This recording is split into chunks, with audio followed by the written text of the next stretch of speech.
მას ჩვენ ჩავატარებთ ერთ სახელისო ექსპერიმენტს. მაგისთვის დაგვჭირდება ძალიან კარგად გათლილი ფანქრები, წყალი და ესეთი პარკი. ამ პარკში ჩავასხათ წყალი.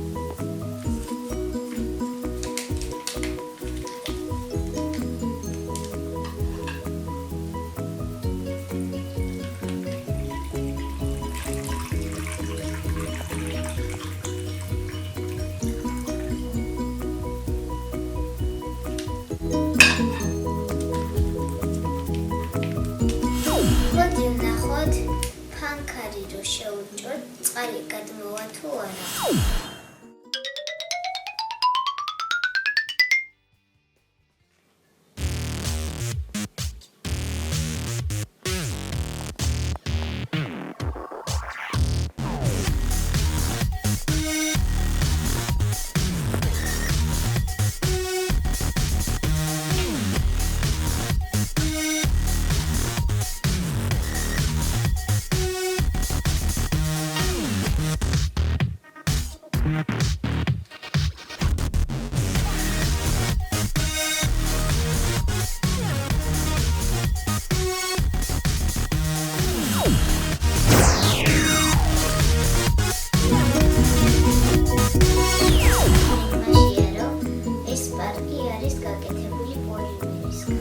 პოლიმერს ისეთი მოლეკულები აქვს, რომ ფანქარს რო უჭობ, ის მოლეკულები იწევა და მერე ეკრობა იმ ნახრეთს და წყალი აღარ გამოდის.